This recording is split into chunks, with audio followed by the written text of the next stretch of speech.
Hi, welcome to the Craft Channel. My name's Corinne Brad and today I want to show you how to make a quick sew dog bandana. So if your dog is the height of fashion, he can have a nice Christmas bandana. A bit of a Doctor Who geek, we've got some TARDIS themed bandanas. Or if your dog has no shame like mine, you can have a nice pom-pom trim bandana. And they're not just for dogs, they work great as baby bibs and even for yourself if you just fancy jazzing up an outfit without having too much heat around your neck. So we'll get started. What I made today then is a Christmas bandana, because Christmas is approaching, unless you're watching this in March, and it's fully reversible. Very simple to make. If you cut yourself 2 triangles of patterned material, I found the easiest way to do this. This is for a medium-sized dog, and this one is 32. It was a 32 centimetre square. Just cut it in half diagonally, so you've got 2 pieces exactly the same. And what you want to do is just roughly pin them on this long diagonal edge. To get the measurement of 32 centimetres, I actually measured around my own dog's neck, and he is a medium-sized collie. So just enlarge or reduce that triangle to fit your dog's neck. Go to the sewing machine, and you only need about a 5mm seam allowance and a 3mm long stitch, and we'll just sew down this line and try and avoid stretching the fabric as you do so, because this is on the bias. If you were to pull the fabric, you'd end up with a crinkly seam.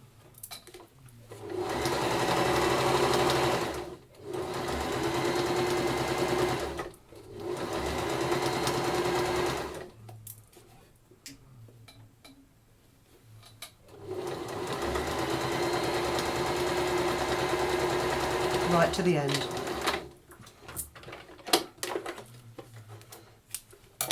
Snip off your end and open up your bi-coloured square, and then all I'm going to do is I'm going to finger press the seam to the darker shade of fabric, like so.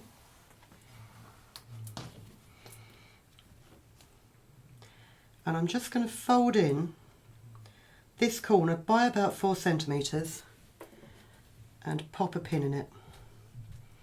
You'll see why in a moment. Again, that's by about 4 centimetres on the other corner.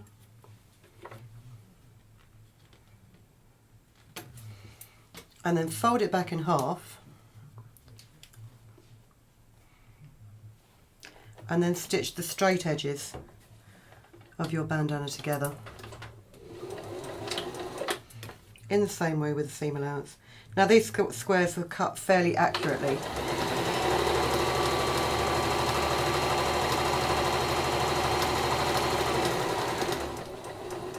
So there's really no need to pin them. And just double check that that matches up there. Always put your presser foot down. A number of times I've started stitching without putting the presser foot down, and the machine really doesn't like it.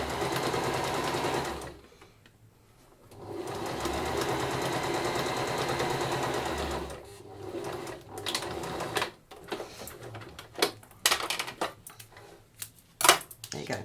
Take those 2 pins out of the corners, and then what you need to do is, if you just clip that bottom end off, and then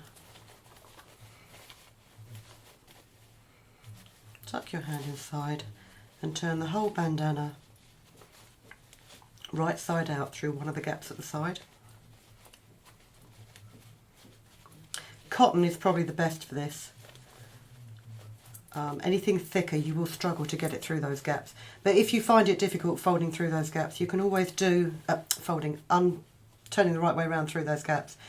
You can always leave a gap along one of the long seams that you can slip stitch later. Shake it out. Use the point of your scissors. And when I say the point, don't be tempted to open your scissors and use the very pointy point. Chances are, if you're a bit heavy-handed, it will go straight through the point of your bandana and come out the other side. But just gently rub it against there so you've got that nice sharp crease there. And then what I would do at this stage normally is press that seam, but rather than move everything off the table, get the ironing board out, I'll just finger press it for now and pin it in place.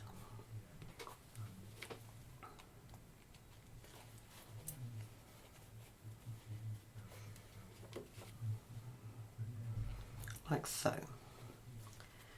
And then I'm just going to tuck those end corners back in and again finger press them. So what you've got is a triangle with two truncated points. Love that word, truncated. Hopefully I've used it in the right context. I'm sure you'll all let me know if I haven't. And get them as flat as possible. Now if you're really lazy, what you can do is you can just simply sew a line of top stitching along here, and then you can thread your dog's collar through this bandana so it just sits permanently on his neck. Or you can grab some strips of fabric, and these are 31 centimetres by 8 centimetres. Fold them in half, right sides together lengthways. And what I want is I want a tapered end to this. Best way to get your tapered end is if you finger press it at a 45-degree angle, and then take that 45-degree angle, bring it down to the folded edge, and finger press it against there. I'm just going to pop a pin in it. In fact, I'll do it that way around. That second finger pressed line that you can, hopefully you can see that crease, that will make a nice tapered end so that when you've tied it around your dog's neck, it's not got an ugly, you know, an ugly flat end to the end of the strap.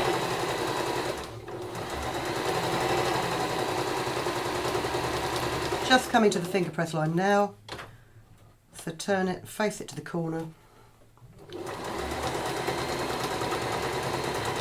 stitch down there.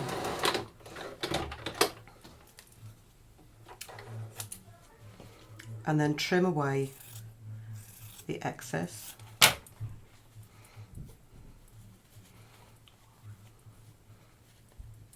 And then just turn it the right way around. Oh. And again, use the point of your scissors to help you push that fabric down, like so.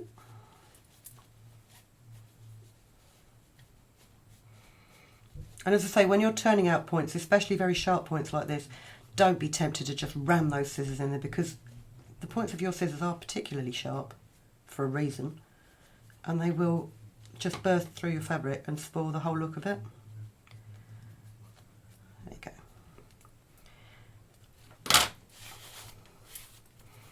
go. Turn that out the right way, and again, I'm just going to finger press and pin this to keep it flat. I'm going to avoid top stitching this seam, because what you want is you want a nice soft strap around the back of your dog's neck that's not going to irritate it in any way. And if you add a line of top stitching to that, it will just make it more rigid. So I need to make the other strap in exactly the same way. So if you missed it the first time, fold your 8 centimetre wide strip in half, right sides together. Bring one corner down at a 45-degree angle and finger press it. Take that 45-degree angle and bring it down to the fold line. So you have, ideally, a 22.5-degree angle. And just pin that. Pop it back in the machine with a 5mm seam allowance.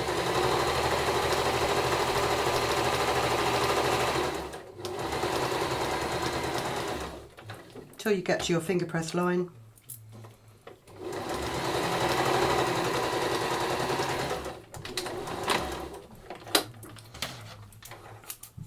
And then trim away the excess, about 5mm from the stitch line.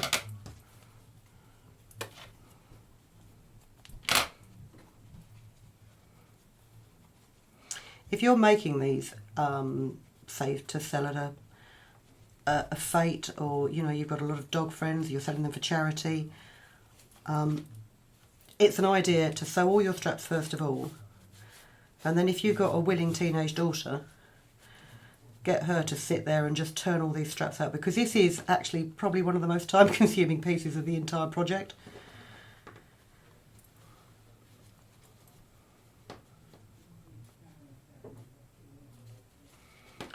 And I wish actually that I'd bought a knitting needle with me, like a blunt-ended knitting needle, because that would have got that point. Oh no, there you go. Would have got the point out perfectly.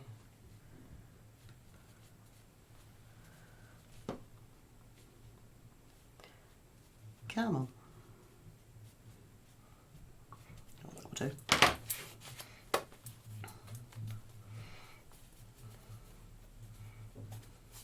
But it gives a nice end to the tie.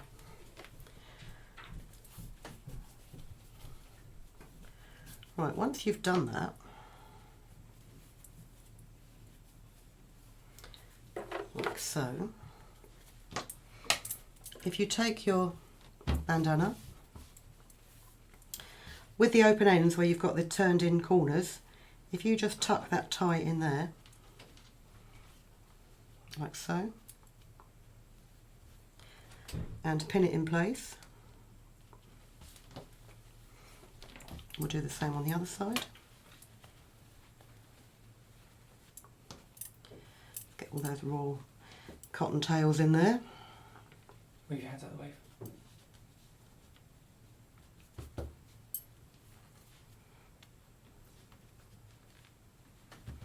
And then just top stitch them in place.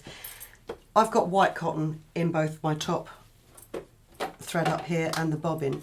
Because I've used two colour fabric, if you're a perfectionist, I would change your bobbin thread to green so that it would fit, you know, it doesn't get seen.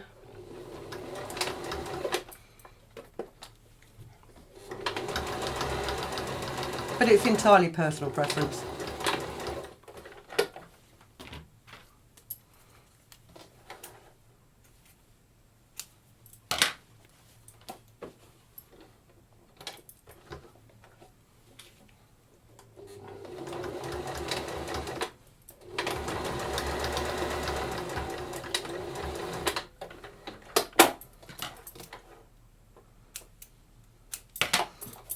There you go.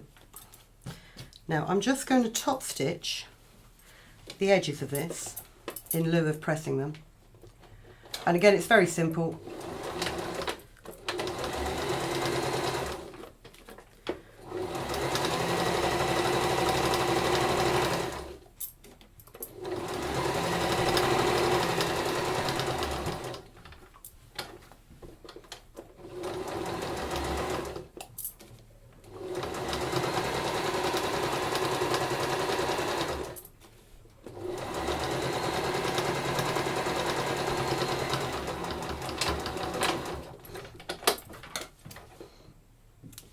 And there you have it.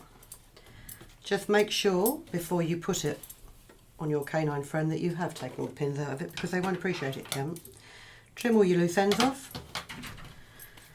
Pop your rubbish in the bin and give it a shake, and there you have a perfect Christmas bandana that would just tie around the neck with a simple knot or bow, like so. So we have the white Christmas, got a nice green one, and they're not just for Christmas. You can make them any size for any dog, and if you make them double-sided, then your dog can have a different outfit every day of the week. So I hope you enjoyed that demonstration. Don't forget, a bandana's not just for a dog. You can use it on your baby, you can use it on yourself. Hope you enjoyed it, and we will catch up with you next time. If you've been inspired to create, please share your makes with us in the comments section below. And if you've enjoyed videos by the Crafts channel, hit the like button. Want to see more of us? Then click subscribe. See you next time.